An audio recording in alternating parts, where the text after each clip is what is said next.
Hi friends, ഇന്ന് നല്ല രണ്ട് അടിപൊളി കറികളാണ് കേട്ടോ. അപ്പോൾ എന്തൊക്കെയാണ് നമുക്കൊന്ന് കണ്ടു നോക്കിയാലോ. അപ്പോൾ അതിനായിട്ട് ഇതാ കുറച്ച് കക്ക ഇറച്ചി ഒന്ന് വൃത്തിയാക്കി കഴുകി എടുത്തിട്ടുണ്ട്, കുറച്ച് മുരിങ്ങയില എടുത്തിട്ടുണ്ട് കേട്ടോ. അപ്പോൾ ഇത് രണ്ടും കൊണ്ടുള്ള ഒരു തോരനാണ് നമ്മൾ ആദ്യം തയ്യാറാക്കാൻ പോകുന്നത്. ഇത് തോടുള്ള കക്കയായിരുന്നു, അത് പുഴുങ്ങിയൊക്കെ എടുത്തിരിക്കുന്നതാണ് കേട്ടോ. ഇതിൻ്റെ അരപ്പെന്ന് പറയുന്ന ഒരു മുറി തേങ്ങ, 1/2 ടീസ്പൂൺ മഞ്ഞൾപ്പൊടി, 2 പച്ചമുളക്, 1/2 ടീസ്പൂൺ പെരിഞ്ചീരകം, 1 ടീസ്പൂൺ കുരുമുളക്, ഒരു 4-5 അല്ലി വെളുത്തുള്ളി. ഇത്രയാണ്. ഇതൊന്ന് ചതച്ചെടുക്കണം കേട്ടോ. നമുക്ക് ചതച്ച് മാറ്റി വെക്കാം. അതിനുശേഷം തോരൻ തയ്യാറാക്കാനായിട്ടൊരു പാൻ അടുപ്പിൽ വെച്ച് ചൂടായി വന്ന സമയത്ത് കുറച്ച് വെളിച്ചെണ്ണ ഒഴിച്ച് കൊടുത്തിട്ടുണ്ട്. വെളിച്ചെണ്ണ ഒന്ന് ചൂടായി വരുന്ന സമയത്ത് നമുക്കതിലേക്ക് കുറച്ച് കടുക് ഇട്ട് കൊടുക്കാം. കടുകൊന്ന് പൊട്ടി വരട്ടെ. പൊട്ടി വരുന്ന സമയത്ത് ഇതിലേക്ക് ഇനി നമുക്ക് ചേർത്ത് കൊടുക്കാനുള്ളത് മുരിങ്ങയിലയാണ് കേട്ടോ.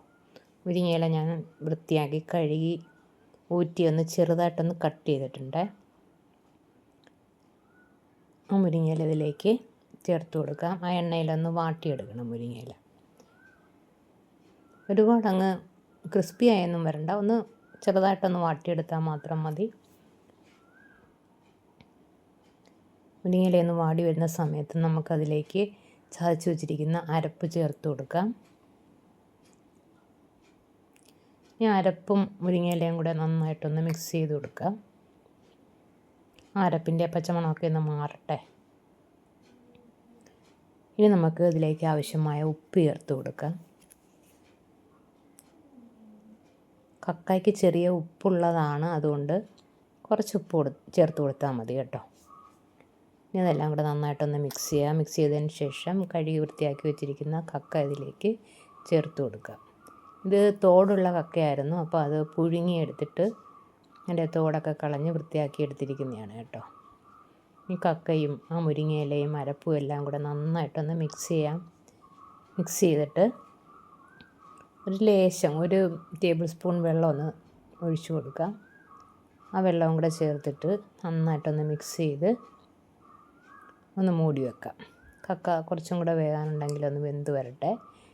നമ്മൾ പുഴുങ്ങിയെടുത്തതാണ്, എന്നാലും ഒരു 5 മിനിറ്റ് നേരം ഇതൊന്ന് മൂടി വെച്ച് കൊടുക്കാം. ഇപ്പോൾ ഒരു 5 മിനിറ്റ് കഴിഞ്ഞിട്ടുണ്ട്. നമുക്കൊന്ന് ഇളക്കി കൊടുക്കാം. എന്നാലും കുറച്ച് വെള്ളമയമൊക്കെ ഉണ്ട് കേട്ടോ, അതുകൊണ്ട് ഒന്നും കൂടെ ഒന്ന് കിടക്കട്ടെ. 2-3 മിനിറ്റും കൂടെ കഴിയട്ടെ. അപ്പോഴേക്കും നമ്മുടെ തോരൻ റെഡിയായി വരും. ഇപ്പോൾ അതാ നമ്മുടെ തോരൻ ഇവിടെ റെഡിയായി വന്നിട്ടുണ്ട്. എല്ലാം വറ്റി വെന്ത് നല്ല റെഡിയായി വന്നിട്ടുണ്ട്. അപ്പോൾ നല്ല വളരെ ടേസ്റ്റി ആയിട്ടുള്ളൊരു തോരനാണ് ഈ മുരിങ്ങയിലയും കക്കായും കൊണ്ടുള്ള തോരൻ. അപ്പോൾ എല്ലാവരും ഇതൊന്ന് ട്രൈ ചെയ്ത് നോക്കണം കേട്ടോ. ഇത് ടേസ്റ്റിയുമാണ്, അതുപോലെ തന്നെ നല്ല ഹെൽത്തി ആയിട്ടുള്ളൊരു തോരനാണ്. ഇനി അടുത്തതായിട്ട് ചെയ്യാൻ പോകുന്നത് ഒരു ചമ്മന്തിയാണ് കേട്ടോ. വെറും ചമ്മന്തിയല്ല, ഉണക്കച്ചമ്മീൻ കൊണ്ടുള്ള ഒരു ചമ്മന്തി. ഇപ്പോൾ ചമ്മന്തി ഞാൻ ഉണ്ടാക്കിയതിന് ശേഷം നമുക്ക് ഇതേപോലെ പിടി പിടിച്ച് വേണമെങ്കിലും വെക്കാം കേട്ടോ, ഉണ്ടയാക്കി വേണമെങ്കിലും വെക്കാം. ഞാനിവിടെ അല്ലാതെ തന്നെ എടുത്ത് വെച്ച് എന്തോരം ടേസ്റ്റാണെന്നറിയാമോ. ഞാൻ അല്പം ടേസ്റ്റ് ചെയ്ത് നോക്കി. ചോറിന് ഈ ചമ്മന്തി മാത്രം മതി. അതുകൊണ്ട് ഞാൻ കുറച്ച് ഉണക്കച്ചമ്മീൻ എടുത്ത് കഴുകി ഊറ്റി വെച്ചിട്ടുണ്ട് കേട്ടോ. കഴുകി എടുത്തതാണ്. വെള്ളമെല്ലാം പോയി കഴിയുമ്പോൾ നമുക്കിതൊന്ന് വറുത്തെടുക്കണം. അപ്പോൾ അതിനായിട്ടൊരു പാൻ അടുപ്പിൽ വെച്ച് ചൂടായി വന്ന സമയത്ത് ഈ ചെമ്മീൻ അതിലേക്ക് ഇട്ട് കൊടുത്തിട്ടുണ്ട്.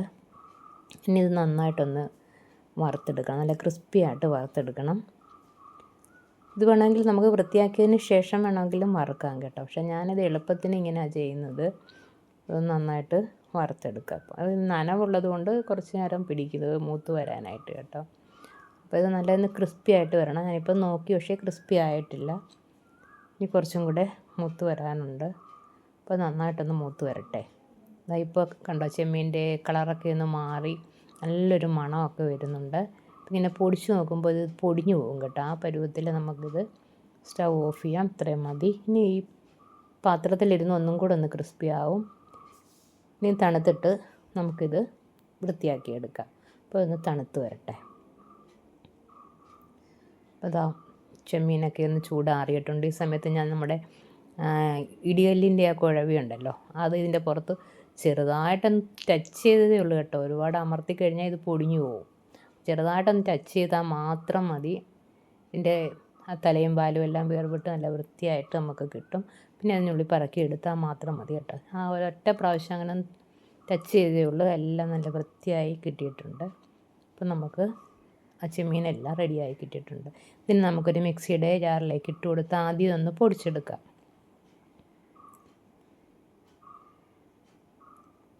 ഒന്ന് പൊടിച്ചെടുത്തിട്ട് വരാം. എന്താ പൊടിച്ചെടുത്തിട്ടുണ്ട്. ഇനി ഇതിലേക്ക് ഞാനിവിടെ എടുത്തിരിക്കുന്നത് ഒരു മുറി തേങ്ങ, 2 ടീസ്പൂൺ മുളക് പൊടി, ഒരു ചെറിയ കഷ്ണം പുളി, കുറച്ച് ചെറിയ ഉള്ളി, ഇതെല്ലാം കൂടെ ഇതിലേക്ക് ഇട്ട് കൊടുക്കുക. ഇനി ആവശ്യത്തിന് ഉപ്പുകൂടി ചേർത്ത് കൊടുക്കാം.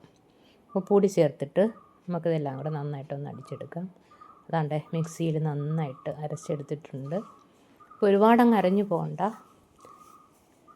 അടിപൊളി ടേസ്റ്റ്, നല്ല ടേസ്റ്റിയും അതുപോലെ തന്നെ നല്ല മണവുമാണ് കേട്ടോ. ഇതിൻ്റെ മണം മാത്രം മതി ചോറ് പാത്രം കാലിയാവാനായിട്ട്. അപ്പോൾ ഇന്നത്തെ എൻ്റെ 2 വിഭവങ്ങൾ നിങ്ങൾക്ക് ഇഷ്ടപ്പെട്ടു എന്ന് വിചാരിക്കുന്നു. ഇഷ്ടപ്പെട്ടു എങ്കിൽ എല്ലാവരും ലൈക്ക് ചെയ്യുക, ഷെയർ ചെയ്യുക, കമൻറ്റ് ചെയ്യുക, ചാനൽ സബ്സ്ക്രൈബ് ചെയ്യുക. അതോടൊപ്പം തന്നെ ഹൈപ്പ് കൂടി ചെയ്യുക. Okay, thank you.